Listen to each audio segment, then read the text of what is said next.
There is a king in the Bible who steps out of nowhere. No father, no mother, no record of his birth, no record of his death. His name is Melchizedek, and the letter to the Hebrews lifts him up as a shadow of someone greater than every priest, every prophet, every angel that ever stood before the throne. This is the book most Bible movies never dared to film, and I want you to see it. One word drives it from the first line to the last.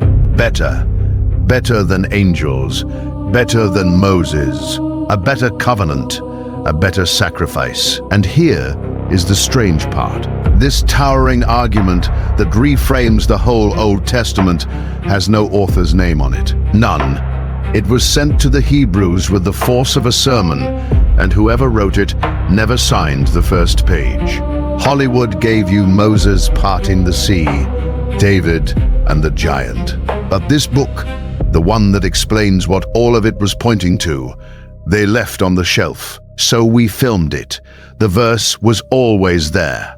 We just put it on the screen. Listen to how it opens, because the first sentence of Hebrews soars like the opening shot of a film. God, who at sundry times and in diverse manners spake in time past unto the fathers by the prophets, hath in these last days spoken unto us by his Son. Read that again slowly. For ages God had spoken in pieces, a word to Abraham, a vision to Isaiah, a whisper in the night to a frightened prophet, scattered fragments across 1,000 years. Then the camera pulls back, and everything changes. The fragments become one voice. The whispers become a son. The one God has appointed heir of all things, by whom also he made the worlds. The same hands that flung the stars, now reaching into a manger. And then comes the line I have sat with for years. The sun, he writes, is the brightness of his glory and the express image of his person. The brightness of his glory. Not a reflection, but the radiance itself, the way light pours straight off the sun. The express image, the exact stamp, like a seal pressed in wax. I read that as the boldest opening claim in the New Testament. Real talk. I avoided this book for most of my life. 14 years I led worship in a little Baptist church in Alabama, and nobody ever opened Hebrews on a Sunday morning. I used to think it was too heavy. Took me until 2019, reading it alone, to see I had it backwards. This isn't the dry book. It tells you what every other book was for. So here is the through line that ties all 13 chapters together. One word. Better. The Greek behind it strikes again and again, like a drumbeat under the whole letter. A better hope. A better covenant. A better country. The writer is not running down the old. He is showing you something greater has come. And along the way he opens doors I cannot fully close. That king from nowhere, Melchizedek, the priest with no genealogy. The mystery of who actually wrote this letter. A question faithful readers still debate to this day. I will not hand you tidy answers I do not have. I will walk you through it the way I walked it, with the hard parts left in. Stay to the end, and I believe you will never read this letter the same way again. Stay with me, because the writer of Hebrews does something bold in chapter 1. He sets the sun next to the angels and says, without blinking, the sun is higher. Now you have to understand what that meant to the people reading this. To the Hebrews, angels were the highest beings they could imagine. Messengers of fire, the hosts that surrounded God's throne. The very ones, their tradition said, who delivered the law to Moses on the mountain. So when this letter ranks the sun above the angels, it is reaching for the top of the ladder and saying, there is someone above even this. And then comes a line that should stop you cold. And again, when he bringeth in the first begotten into the world, he saith, and let all the angels of God worship him. Let that sink in. The angels worship him, not stand beside him, not salute him as one of their own. They bow. The messengers fall down before the Son. I have read that verse on quiet nights and felt the weight of it. Because if the highest beings in heaven are on their faces, then the one they are facing is in a category all by himself. Picture the throne room the way the prophets saw it. Isaiah saw the train of a robe that filled the temple. He saw creatures with 6 wings, crying, "Holy, holy, holy," until the doorposts shook and the house filled with smoke. That is the room.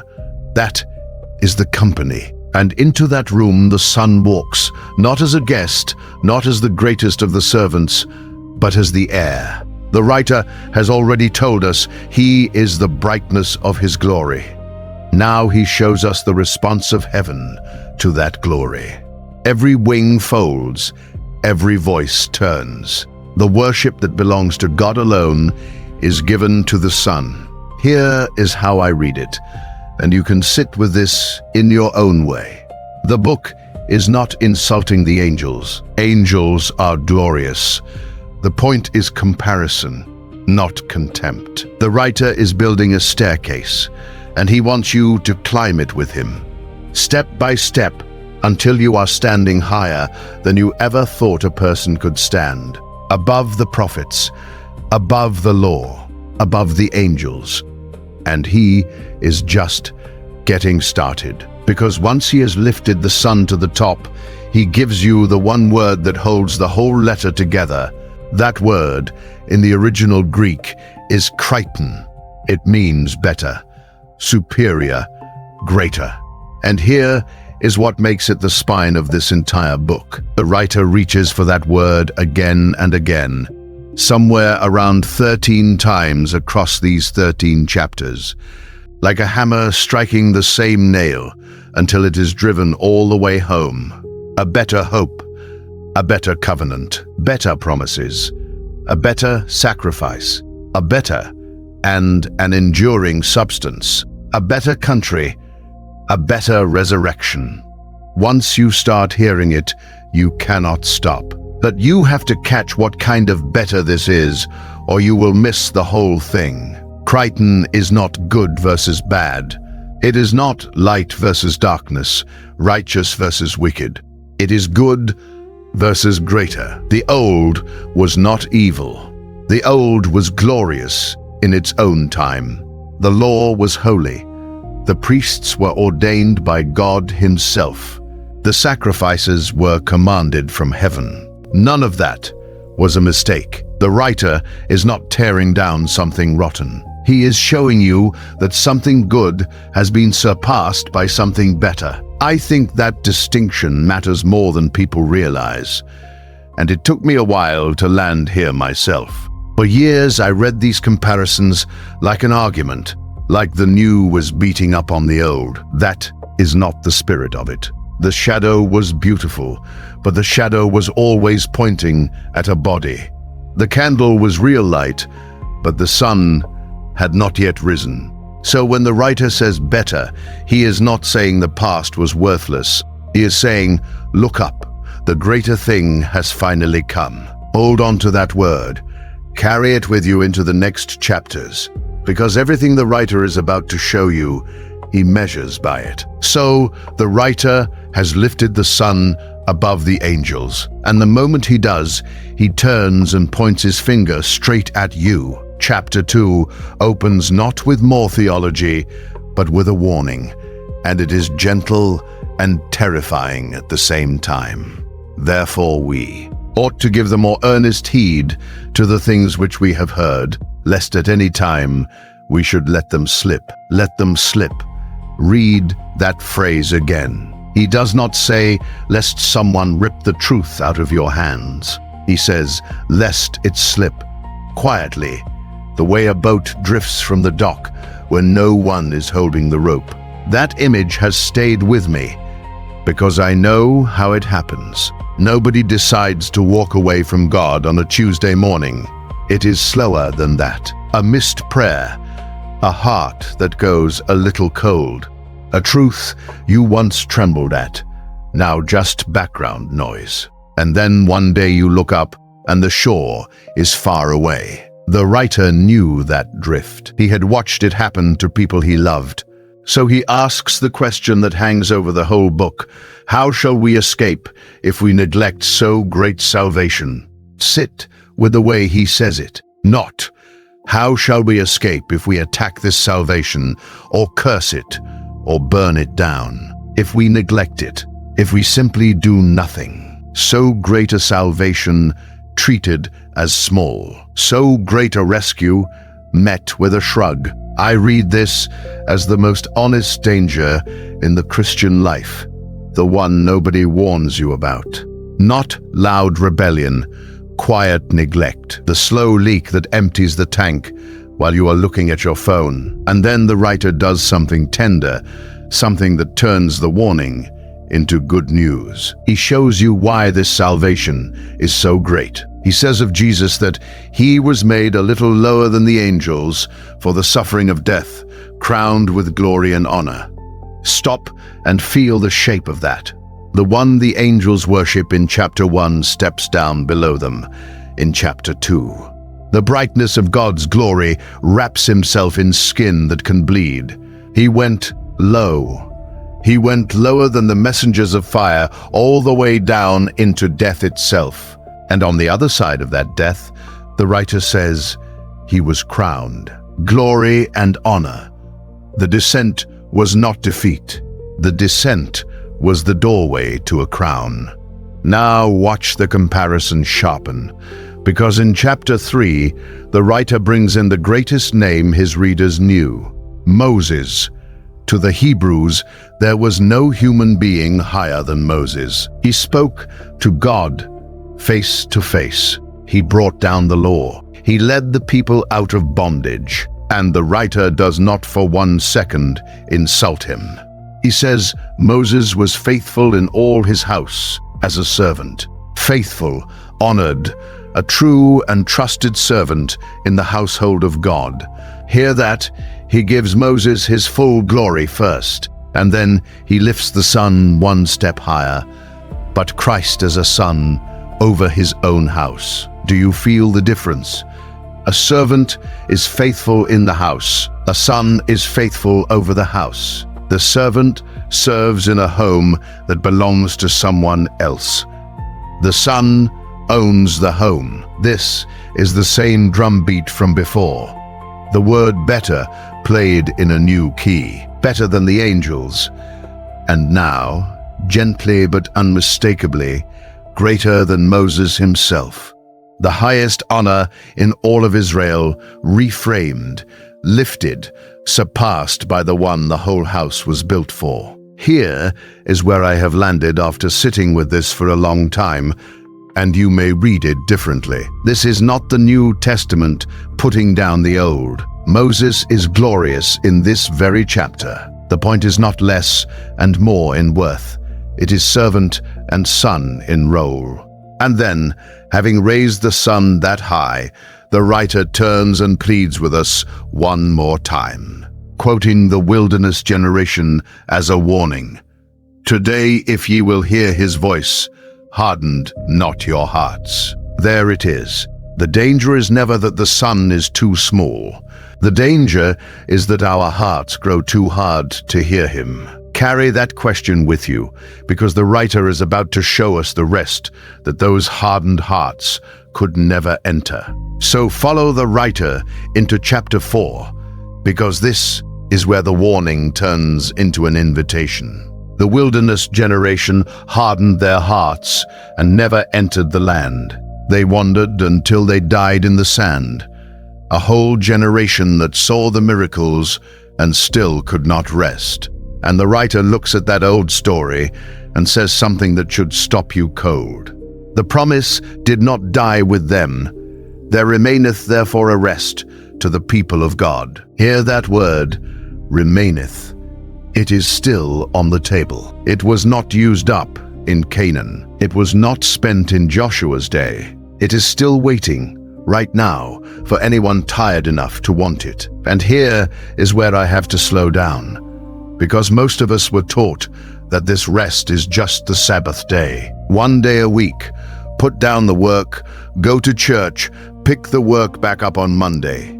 But the writer is reaching for something deeper than a day on the calendar. He says we enter into rest the way God himself rested after he made the world, not collapsing from exhaustion, resting because the work was finished. That is the rest he is pointing to, a rest where you finally stop trying to earn what was already given to you. I think about the people watching this who are tired in a way sleep does not touch. You have carried a family.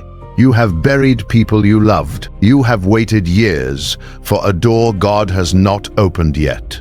You know that specific kind of weariness, the one that sits in the bones. And here is how I read this passage, after sitting with it through some long seasons of my own. The rest that remains is not a vacation from your life. It is the deep breath of a soul that has stopped striving and started trusting. It is the difference between working for God and working from the peace he already gave you. So the writer pleads with us the way a friend pleads. Today, if you will hear his voice, do not harden your heart and miss it. The land is still open. The rest still remains. And then, almost in the same breath, he picks up an image so sharp it has frightened readers for 2,000 years. Listen to it the way it was written. For the word of God is quick and powerful and sharper than any two-edged sword, piercing even to the dividing asunder of soul and spirit, and of the joints and marrow, and is a discerner of the thoughts and intents of the heart. Read that again, slowly. Quick means alive. The word is not a dead book on a shelf. It is living, and it is sharper than any blade a soldier ever carried. Picture it like a movie frame, a sword of light, two edges, so fine it slips between things we thought could never be separated. Soul and spirit, joint and marrow, the places where you have hidden things even from yourself. The writer says this word goes in there. It does not stop at your behavior. It reads the thoughts. It reads the intents. It reads the why underneath the what. That is a terrifying gift, and I do not use that word lightly, because here is the part I keep coming back to. We read the Bible, but the writer says the Bible is also reading us. You sit down with the page thinking you are the one doing the studying, and somewhere in the middle of a verse you realize you have been seen. Every motive you dressed up, every excuse you rehearsed, the living word cuts straight to it, not to destroy you, but to show you the truth, so you can finally be free of it. And the one who holds that sword is about to be named. And the moment the writer shows you a word that cuts that deep, he does the kindest thing in the whole letter. He gives you a priest who understands.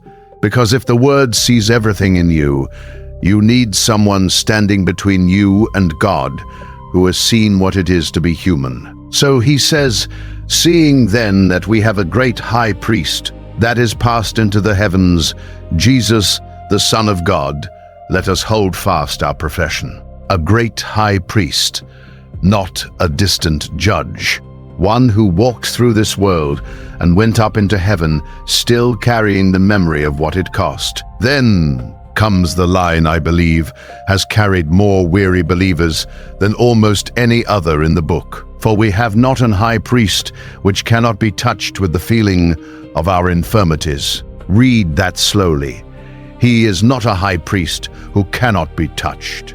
He can be touched by the feeling of our weaknesses, by the exact things you are ashamed of, the hunger, the exhaustion, the night you did not know how you would make it to morning. He knows the feeling, not as a theory, but from the inside. And the writer says it plainly. He was in all points tempted like as we are, yet without sin. Sit with both halves of that, tempted like as we are. Every pull you have felt, he felt. The whole weight of it came down on him. And yet without sin, he felt the storm and did not break. I used to think that gap made him distant from me, that because he never fell, he could not really understand the falling. It took me years to see I had it backwards. He felt temptation more fully than I ever will, because he never gave in to relieve the pressure. He carried it all the way to the end. So what do you do with a priest like that? The writer tells you, and it is one of the boldest invitations in Scripture. Let us therefore come boldly unto the throne of grace, that we may obtain mercy and find grace to help in time of need. Boldly, not crawling, not begging at the back door. You come to the throne the way a child walks into a father's room, because the one sitting there has felt everything you feel. That is the door this whole letter keeps trying to open for you. But then the writer says something strange, and if you read quickly, you will miss it. He keeps calling Jesus a priest, and he keeps adding a phrase that should make you stop. He says, Jesus was called of God an high priest after the order of Melchizedek. After the order of who? That name comes out of almost nowhere. Melchizedek, a figure from the deep past, from one short scene in Genesis, and the writer keeps circling back to him like he holds a key.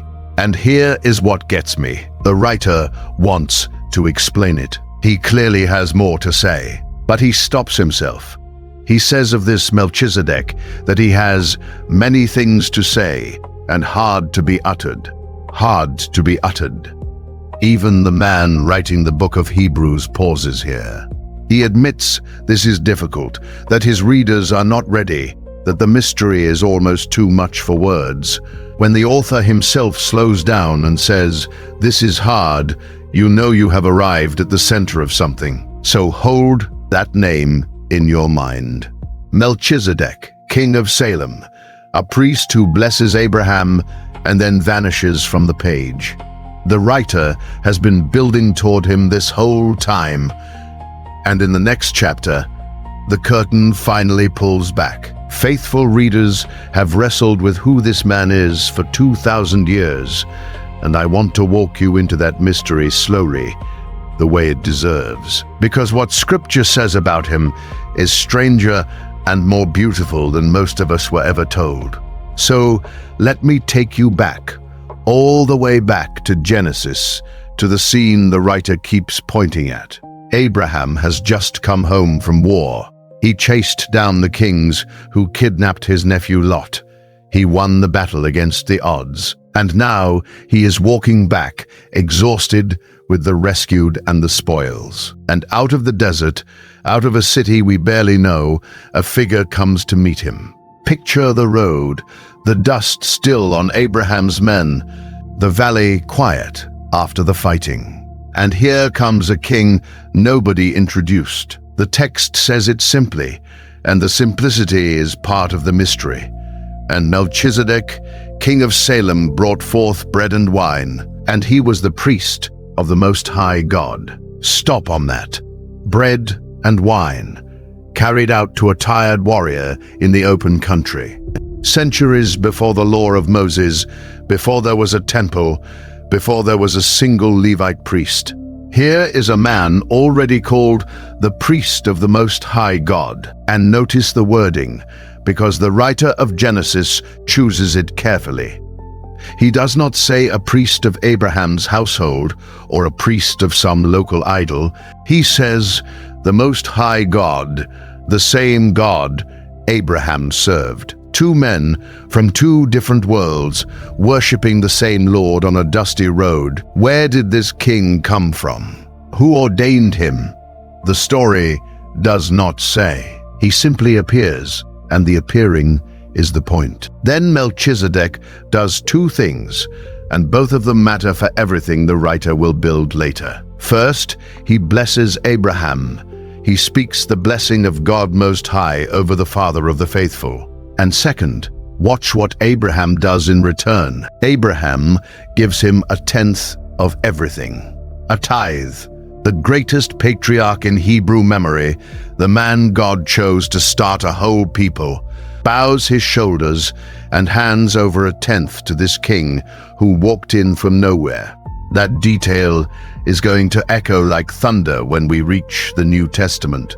And here is what so many of us never noticed, sitting in church all those years. The Bible gives us genealogies for everyone, pages of them. So-and-so begat so-and-so. It tells us who fathered whom, how long they lived, where they were buried. But for Melchizedek, nothing. No father named, no mother named, no birth, no death, no line. He arrives, he blesses, he receives the tithe, and the page closes on him. I want to be honest with you here. Faithful readers have differed for centuries on what that silence means, and I am not going to hand you a tidy answer I do not have. But I can tell you the silence is not an accident. Scripture is doing something on purpose, and the writer of Hebrews saw it. Here is my read, for whatever it is worth. When I was still a worship leader, 14 years up front in that church, I must have read past Melchizedek 100 times. He was a speed bump in a chapter about a war, nothing more. It was 2020, sitting alone at my kitchen table during the lockdown. No congregation to lead, when I finally stopped and asked why this one king has no family tree when everybody else in Genesis has a paragraph. I sat with that for weeks. I still do not claim to have it solved. But I came to believe the missing genealogy is the whole sermon. The Spirit left the gaps on purpose so that one day a figure could be described who needed no beginning. That changed how I read the rest of the book. Now carry that desert scene into the New Testament, because the writer of Hebrews picks up this same Melchizedek and starts pulling his name apart like a man unfolding a letter. And the first thing he does is translate it. He says, first, being by interpretation king of righteousness, and after that also king of Salem, which is king of peace. The name itself is a sermon. Melchizedek breaks into two words in Hebrew, and they mean king of righteousness. That is who he is by his very name, righteousness first. Then the writer adds the second layer, king of Salem, and Salem, he tells you, means peace. So you have a king of righteousness who is also a king of peace. And the writer is doing this slowly on purpose because he wants you to feel the order. Righteousness first, then peace. You cannot have real peace until things are made right. That is not a coincidence of language to him. That is a pattern God planted in a name thousands of years before, waiting to be read. And here is the layer that gives me chills every time. Salem. That little city Melchizedek ruled. Hold that word and let it grow. Salem becomes, in time, Jerusalem, the city of peace, the same ground where a temple would rise, where sacrifices would be offered for 1,000 years, where the deepest drama of redemption would one day unfold. The writer is showing you that this mysterious king who appeared to Abraham with bread and wine was already ruling the city of peace before it ever had its full name. I believe the writer wants us to see a thread running from that desert road all the way forward, and I have come to read it that way too. Stay with me, because the strangest verse of all is still ahead, and it is the one that has divided faithful readers for 2,000 years. Here it is, the verse that has divided faithful readers for 2,000 years. The writer of Hebrews looks back at that king on the desert road, and he says this: without father, without mother, without descent, having neither beginning of days nor end of life, but made like unto the Son of God, abideth a priest continually. Read that again, slowly. Without father, without mother, without descent, no beginning of days, no end of life. Who talks like that about a man? Now, I have to be honest with you here, the way a friend is honest, not the way a salesman is. Most people, the first time they hear that verse, jump straight to one conclusion. They say Melchizedek must have been Jesus himself, appearing in the Old Testament before he was born in Bethlehem. And I understand why. The language is so towering, so otherworldly, that it almost forces your mind there. I held that reading myself for a long stretch. But I want to lay the views out fairly, because faithful, Bible-loving people have differed on this for centuries. And I am not going to pretend I have closed a case the whole church has left open. Here is the other reading, the one I have slowly come to lean toward, though I hold it with an open hand. Look at the exact words. The writer does not say Melchizedek was the Son of God. He says he was made like unto the Son of God. Like unto. A resemblance, a portrait, a shadow cast forward. And remember what we said about the silence in Genesis, the missing family tree. Many careful readers believe the point is not that this king literally had no parents, but that Scripture deliberately left them out, so that on the page, in the record, he stands with no recorded beginning and no recorded end. The silence makes him a living picture of a priesthood that never dies. So, which is it? A pre-incarnate appearing of Christ, or a man whose blank genealogy was arranged by God to foreshadow Christ? I will tell you plainly, I do not think you have to resolve that tonight, and I do not think the writer is asking you to. What he is asking you to feel is the weight. Both readings land in the same place. They both say the priesthood pictured here does not pass away when a man dies. It abideth continually. And that is the door the writer is about to walk you through. Now watch how he proves the size of this king, because he does not leave it to feeling. He builds it like a case. He says, now consider how great this man was, unto whom even the patriarch Abraham gave the 10th of the spoils. Stop on that word, even. Even Abraham, the father of the faithful, the man God pulled out of Ur and made the root of a whole nation. When that man came home from war with the plunder of kings in his hands, he counted out a 10th and handed it to Melchizedek. The greater receives from the lesser. That is the writer's hinge. And then he says the quiet thing out loud. Without all contradiction, the less is blessed of the better. It is one of those lines you could read past in a second, but sit with it. When Melchizedek blessed Abraham, the blessing flowed downhill, from the greater to the lesser. So, in that one desert moment, on that dusty road, Abraham, the towering patriarch, is the smaller man. Think about what it took for the writer of Hebrews, writing to Jewish believers who revered Abraham above almost everyone, to say that. He is not insulting Abraham. He is measuring Melchizedek. Then comes the move that, the first time it landed on me, I had to set the Bible down. The writer says that, in a sense, Levi himself paid tithes through Abraham.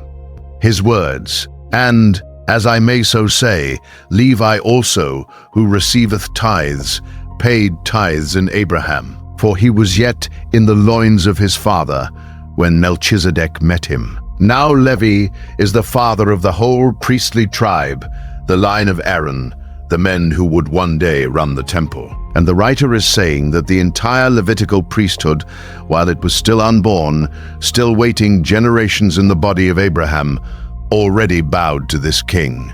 The lesser priesthood paid tithes to the greater. I have read that a dozen times, and it still bends my mind. So now you feel where this is going.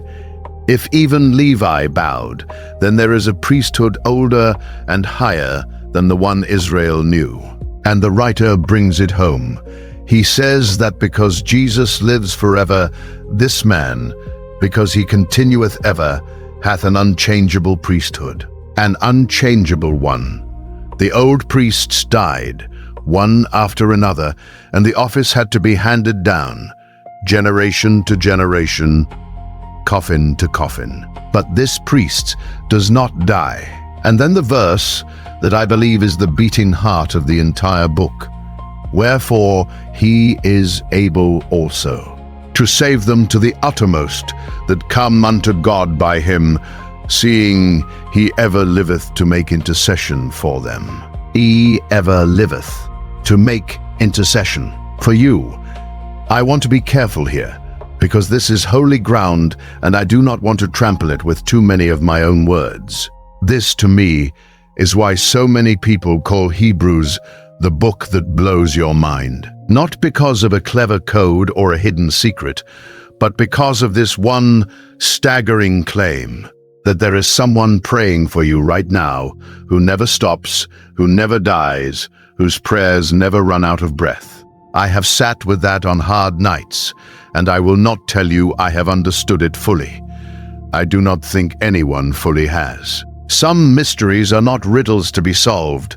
They are doors to be walked through with your shoes off. So hold this one with reverence, not with a finished answer. And keep that high priest in your mind, because the writer is about to show you the new covenant he came to seal. So we have a high priest who never dies, one who ever liveth to pray for us. But a priest serves a covenant. He stands between God and the people on the terms of an agreement. And here the writer makes his next great move, because he says this priest did not come to patch up the old agreement. He came with a new one. He writes that Jesus has obtained a more excellent ministry, by how much also he is the mediator of a better covenant, which was established upon better promises. There is that word again. Better. A better covenant. Better promises. The whole book keeps rising on that one word.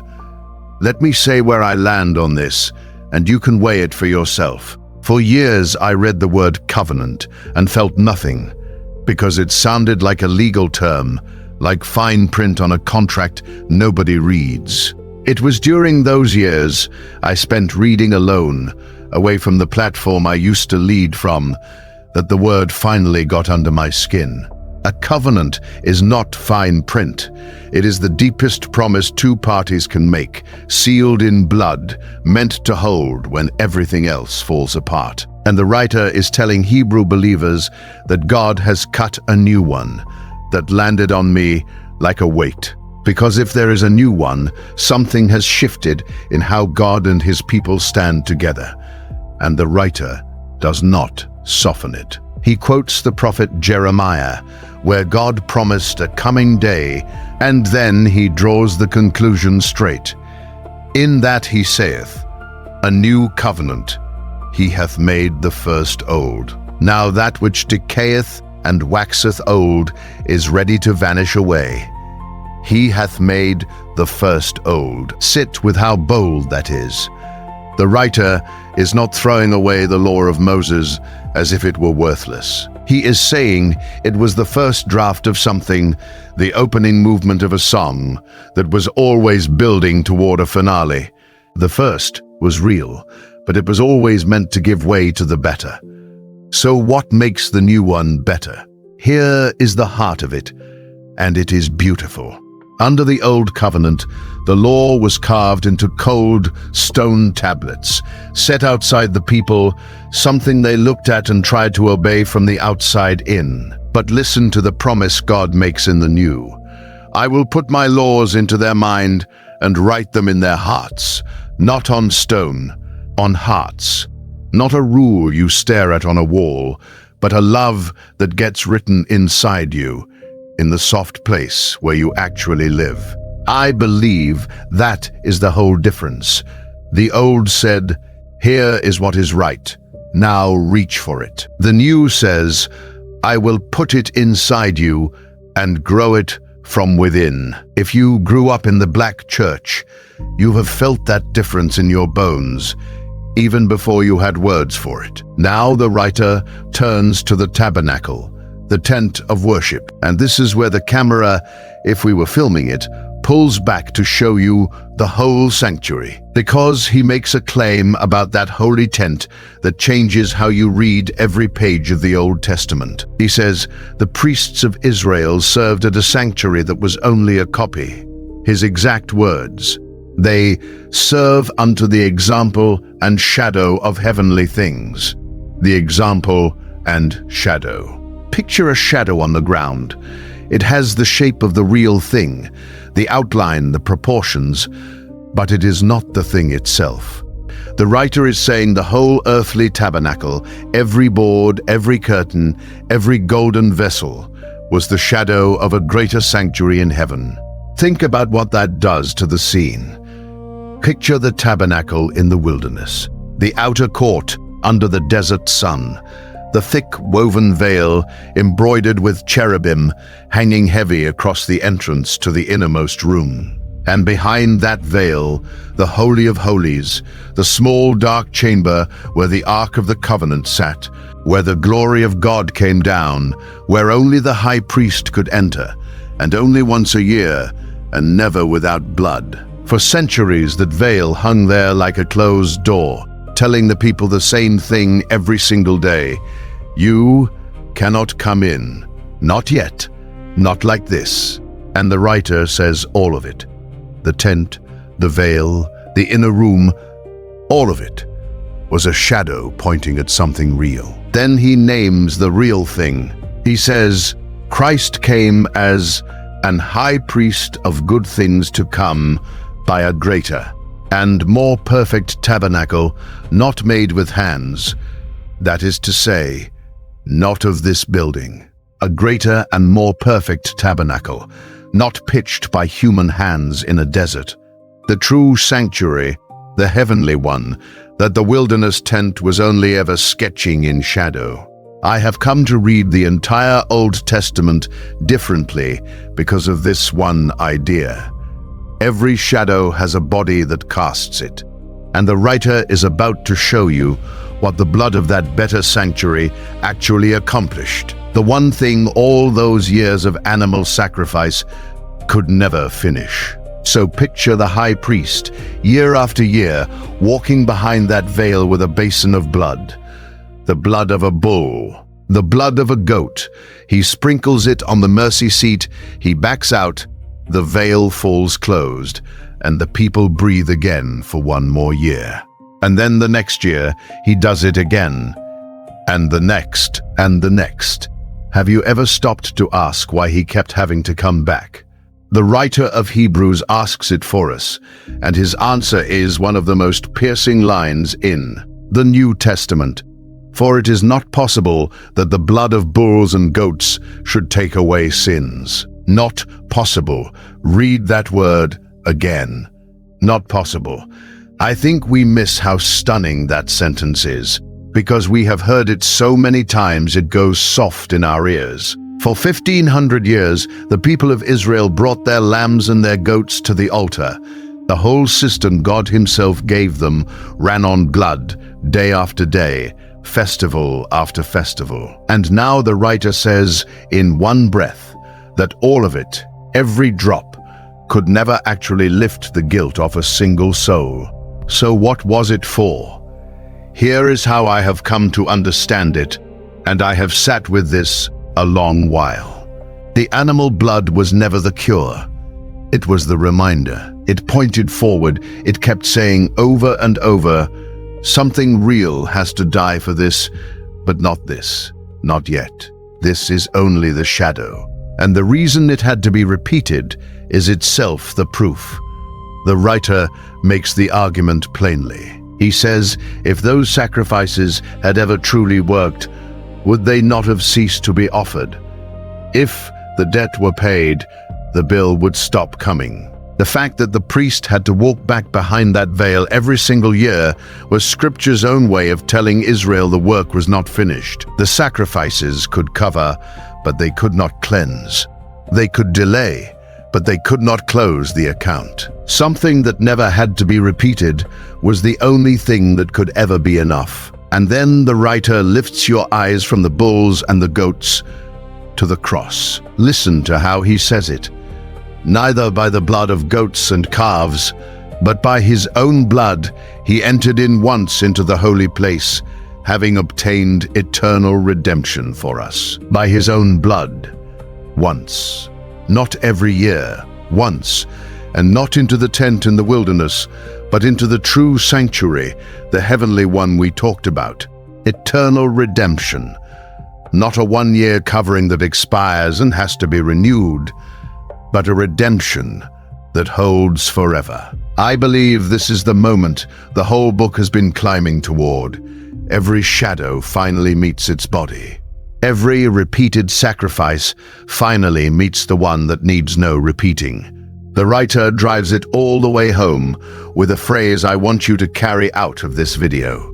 He says, "We are sanctified through the offering of the body of Jesus Christ once for all." Once for all. 3 small words that close a 1,500-year-old account.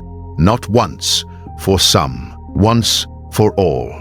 The work that the blood of animals could never finish, finished. Let that sit on you for a moment. There is nothing left for you to add to it, and nothing you could ever bring that would add to it. Let me pause right here, because I do not want this to rush past you.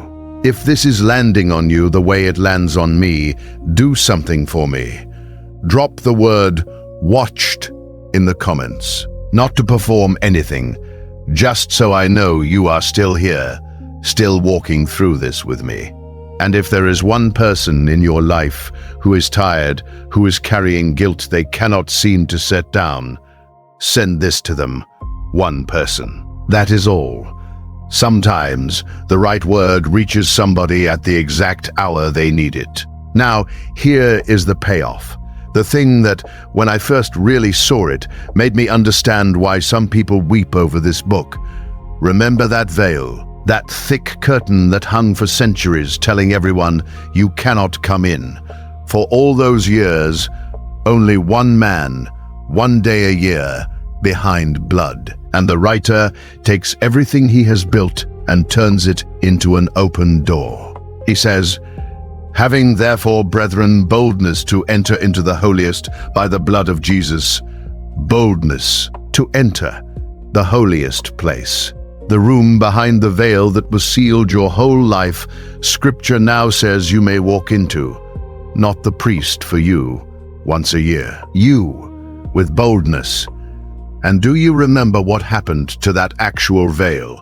On the day Jesus died, the Gospels tell us the great temple curtain tore from top to bottom, torn from the top by a hand reaching down, not up. The door God had kept shut, God himself threw open. That is the whole movie of Hebrews in a single image. The closed becomes the open. The barred becomes the welcome. I have read it 100 times, and it still steadies me on my hardest days.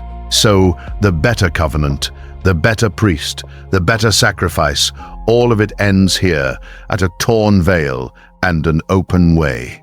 And the writer is not finished, because next he is going to show you the great cloud of people who lived and died, trusting a promise they only ever saw from far off. So who were they? That great company of people who lived and died, trusting a promise they only ever saw from far off. The writer of Hebrews answers that question, and to do it, he gives us one of the most beloved chapters in the whole Bible. Chapter 11, the roll call of faith. But before he names a single name, he stops and does something I want you to notice. He defines the word. He tells you exactly what he means by faith, so that when the names start coming, you understand what every one of them had in common. Here is how he opens it. Now faith is the substance of things hoped for, the evidence of things not seen. Read that slowly. Substance, evidence. Those are not soft words. Those are courtroom words, weight-bearing words. Faith, he says, is not a wish floating in the air. It is the substance, the solid ground under a thing you are still hoping for. It is the evidence, the proof you hold in your hand of something your eyes have not yet seen. I have read that verse 1,000 times, and I still think we hear it wrong. We treat faith like a feeling. The writer treats it like a foundation. Now remember the first key word we found in this book, way back at the start. Better. Crichton. The word that ran through every chapter. The Son better than angels. A better covenant. A better sacrifice. Well, here is the book's second great key word, and it is this one. Faith. In the Greek, it is pistis. And from this point forward, pistis carries the whole letter home. The writer has spent 10 chapters showing you a better high priest. Now he asks the only question that matters once you have seen him. How do you lay hold of all that? And his answer is one word: by faith, not by performance, not by perfection, by pistis, by trusting the one who was better all along. I want to be careful here, because faith is one of those words people throw around until it means nothing. So let me say how I understand it, and you can sit with it yourself. The faith the writer describes is conviction, not mood. It is not feeling certain on a good morning and shaky on a bad one. It is the settled conviction that what God has said, God will do, even when nothing you can see backs it up yet. Think about how hard that is, to stake your life on a word with no proof in your hands except the word itself. That is what every name in this chapter did, and the writer is about to walk you down the line, one by one, like a camera moving slowly across a gallery of faces. He starts at the very beginning of the human story. The first name is Abel. By faith Abel offered unto God a more excellent sacrifice than Cain. 2 brothers, 2 altars, and somehow one offering pleased God, and the other did not. The writer does not get tangled in the details of why. He lifts out the one thing that matters. Abel brought his by faith, and then he says something that has always stopped me cold. Abel, being dead, yet speaketh. The first man to die for his worship, murdered in a field by his own brother, and thousands of years later, his faith is still talking, still preaching. That is the writer's whole point about this chapter. These people are gone, but their faith has a voice that death could not silence. The next name barely touched death at all, Enoch.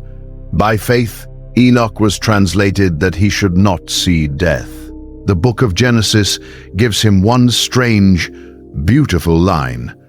Enoch walked with God, and he was not, for God took him. He did not die in the ordinary way.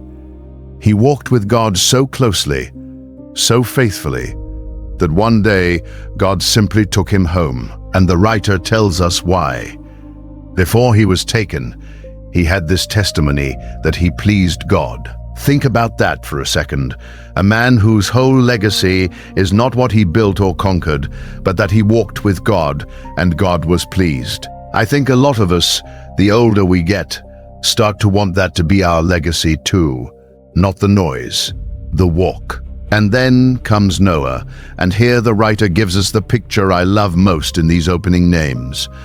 By faith, Noah, being warned of God of things not seen as yet, prepared an ark. Read those words again. Things not seen as yet. Noah built a massive boat on dry ground under a clear sky for a flood that had not come and that no one around him believed was coming. The rain had not fallen. There was nothing to point to, no storm clouds, no evidence at all, except the word God had spoken to him. And he built anyway. He swung the hammer before the first drop fell. That, right there, is the substance of things hoped for. That is faith you can see. Abel, Enoch, Noah. Three men at the dawn of the world. And the writer is just getting started, because next he reaches the man he calls the father of all who believe. That father is Abraham, and his faith starts with a single staggering act of obedience. By faith, Abraham, when he was called to go out into a place which he should after receive for an inheritance, obeyed.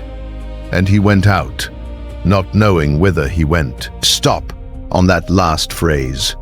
Not knowing whither he went. God said, go, and Abraham went, and he did not even know the address.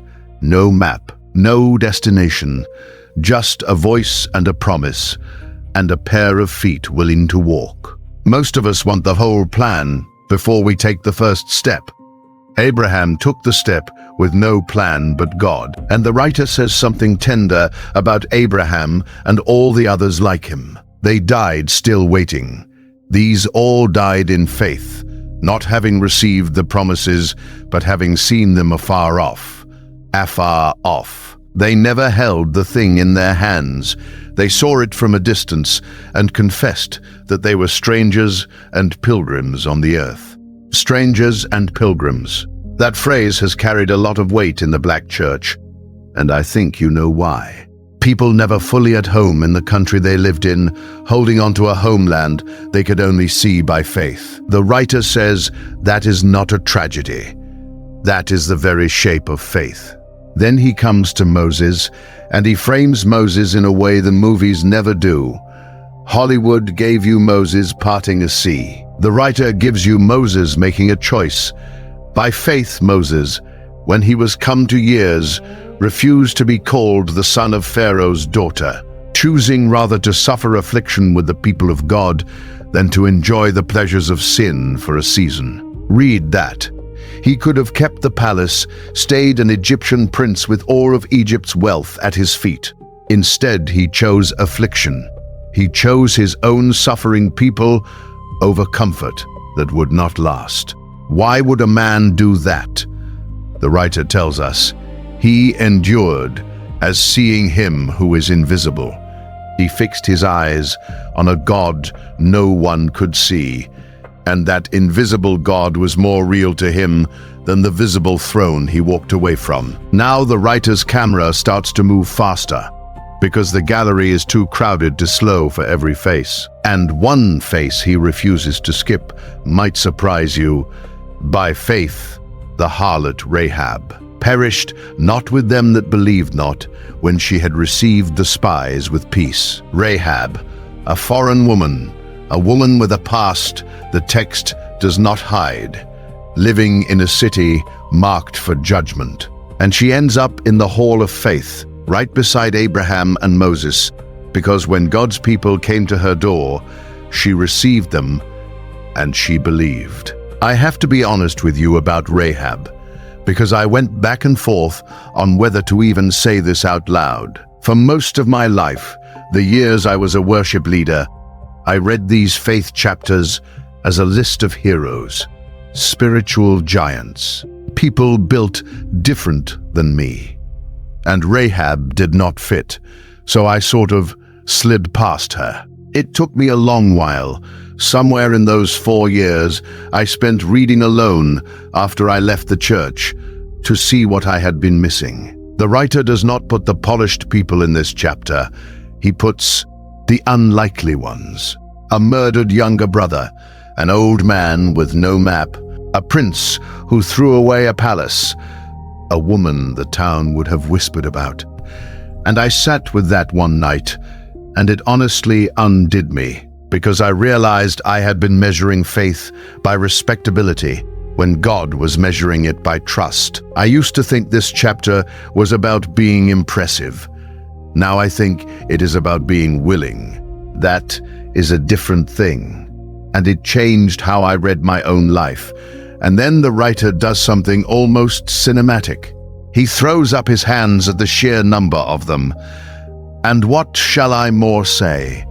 For the time would fail me to tell of Gideon, and of Barak, and of Samson, and of Jephthah, of David also, and Samuel, and of the prophets. The time would fail me.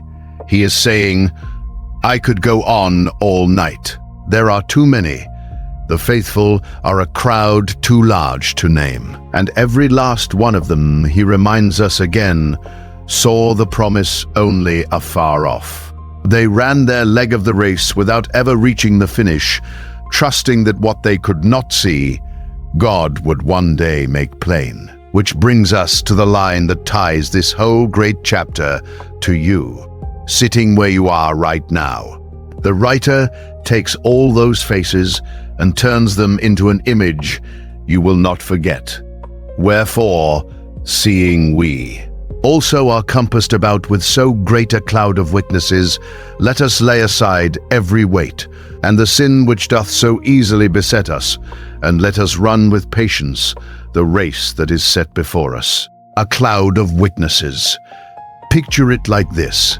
Picture a great stadium, the track running through the middle, and you the runner down on that track. And rising up all around you, filling every seat, is the gallery of the faithful who already ran. Abel, Enoch, Noah, Abraham, Moses, Rahab, all of them watching. None of them quit, and now they surround you like a witness that it can be done. And notice what the writer tells the runner to do. Lay aside the weight. Drop whatever slows you down, the burden, the sin that tangles your feet, and run. Not sprint, not collapse. Run with patience. The Greek there means endurance, the long, steady run, the kind that finishes. He is talking to people who have been running a long time and are tired. Maybe that is you. Maybe you have been on this track 60, 70 years, and your legs are heavy. The writer says, lift your eyes.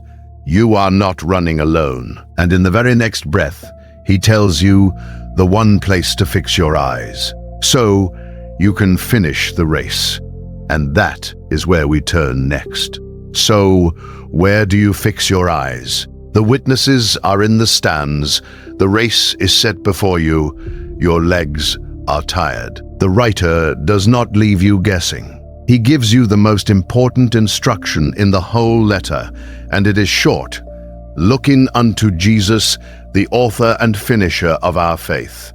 Looking unto Jesus, not at the crowd, not at the distance left to run, not even at the heroes of chapter 11. At him.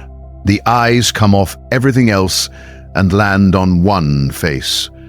And I believe that is the hinge the whole book turns on. Every chapter has been lifting your eyes higher, and now the writer says, here, this is where they were always meant to rest. Look at the two words he uses for Jesus, author and finisher. The author is the one who begins the thing, who writes the first line, who starts the race before you ever laced up. The finisher is the one who carries it all the way to the last page, who crosses the line and makes sure you cross it too. He does not just start your faith and leave you to manage it. He finishes what he starts. I have leaned on that hard in my own life because I know how it feels to begin something with fire and run out of strength halfway. The writer is telling you the one you are looking at will not run out of strength. He authored it. He will finish it. And remember the word that has carried this chapter, that long, steady run. Let us run with patience the race that is set before us. Patience, endurance. The race set before us, the writer says, not the race we picked. Each of us is handed our own track, our own length, our own hills, and the only call is to run our leg with endurance. Eyes on Jesus. He is not asking you to win somebody else's race. He is asking you to finish yours. Now let me say a word to those of you who have been running a long time, because I think this verse was written with you in mind. If you are in your later years and you have started to feel like the big chapters of your life are behind you, like the runway is mostly used up, hear this. The writer of Hebrews does not measure the race by how fast you started. He measures it by whether you are still looking at Jesus near the end. All those years you have walked, all those seasons of waiting and serving and quietly keeping the faith when nobody was watching, that was never the warm-up. That was the race. And the finish line, the writer says, is not behind you. It is ahead, and the finisher is standing on it. You are not too late. You are almost home. And then, near the very end of the letter, the writer hands you one short verse to carry out the door. An anchor verse, the kind you hold on to when everything around you is shaking. Here it is, Jesus Christ, the same yesterday and today and forever. Read that again. The same, yesterday, today, forever. 3 words for time, and one unchanging person standing over all of them. Sit with how steadying that is. We are living through years where almost nothing stays the same. The ground keeps shifting. The institutions you trusted change. The people change. Your own body changes. The world your grandchildren are growing up in barely looks like the one you knew. The writer of Hebrews, writing to people whose whole world was about to be shaken to the ground, hands them this. The God you are looking at does not change. The same high priest who walked into the holy place with his own blood is the same today, and he will be the same when everything else has passed away. I have come to believe that one verse can hold a shaking generation steady if they will lean their full weight on it. And so the writer draws his great letter toward its close. And he does it the way an old pastor closes a service, with the blessing spoken over the people. Listen to it. Now the God of peace, that brought again from the dead our Lord Jesus, that great shepherd of the sheep, through the blood of the everlasting covenant, make you perfect in every good work to do his will. Hear everything packed into that benediction. The God of peace, the risen Lord, the great shepherd, the blood of the everlasting covenant, the better covenant we have walked through this whole book. He gathers it all up and prays it down over you, that God would make you complete and work in you what is pleasing in his sight. Which leaves us with the question this whole film has been building toward from the very first frame. We have walked the entire letter now. The Son better than the angels. The rest that remains. The mysterious priest after the order of Melchizedek. The better covenant, the torn veil, the one sacrifice that needs no repeating, the great cloud of witnesses, and the author and finisher standing at the line. So let me ask you plainly, the way I have been asking myself, why does this book blow your mind?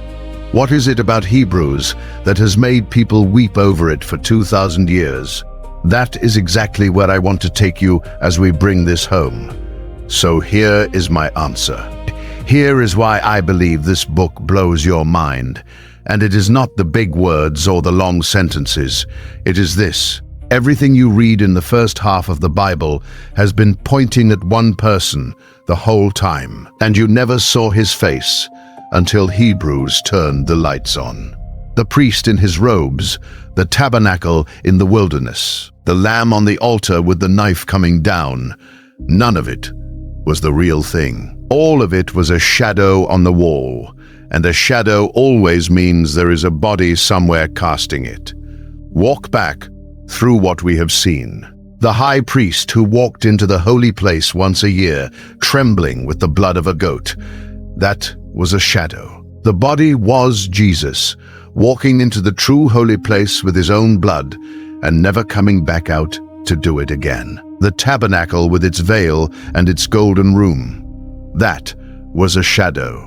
The body was a greater and more perfect tent, not made with human hands. The sacrifices repeated morning and evening, year after year, that could never quite finish the job.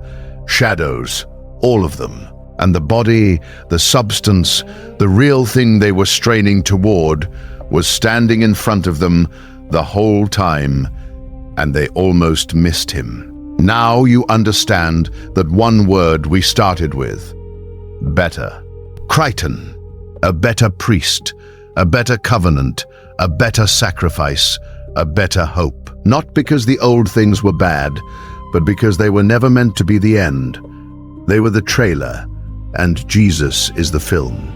And remember the strangest scene in the whole book, that king who walked out of the desert in Genesis with no father, no mother, no record of his birth, blessed Abraham and vanished. Melchizedek.